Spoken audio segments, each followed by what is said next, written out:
সেই স্বৈরাচারী শেখ হাসিনা ও তার দানবীয় বাহিনীর বিরুদ্ধে সংগ্রাম করতে যেই সকল ছাত্র জনতা তাদের জীবন দিয়েছে, তারা বাংলাদেশের সর্বশ্রেষ্ঠ সন্তান।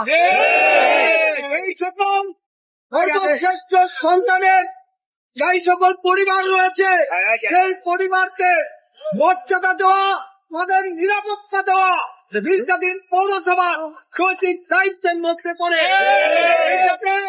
বাংলাদেশ জাতীয়তাবাদী দলের সকল নেতাকর্মীর প্রতি আহ্বান রইবে, মুন্সিগঞ্জে সারিক সহ যে সকল নেতাকর্মী শহীদ হয়েছে, সেই সকল শহীদ পরিবারের দিকে কেউ তো হাত তোলা দূরের কথা,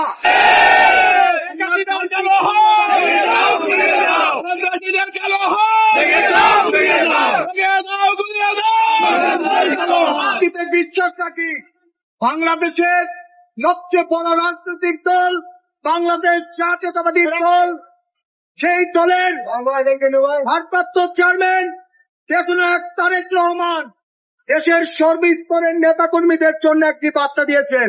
তিনি বলেছেন, আমাদের সবাইকে দেশ করার কাজে মনোনিবেশ করতে হবে, আমাদের সবাইকে শান্তিপূর্ণভাবে থাকতে হবে।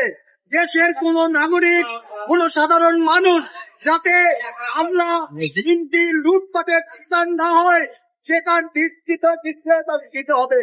তাই সকল নেতা কর্মীর প্রতি আহ্বান, দীর্ঘদিন পৌরসভায় যারা উচ্ছৃঙ্খল কার্যকলাপের সাথে জড়িত থাকবে, যারা সন্ত্রাসী কার্যকলাপের সাথে জড়িত থাকবে, তাদেরকে আপনারা সামাজিক ভাবে বয়কট করুন। আপনারা চলাফেরা করবেন না, তাদেরকে সমাজের কোনো কিছুর সাথে আপনারা সম্পৃক্ত থাকবেন না। খবরটাকে আরেকটি কথা বলি, তারিখ আপনাদের দীর্ঘদিনের গর্ব, আমাদের অহংকার, এই অহংকার এবং গর্বকে আপনারা ধারণ করবেন।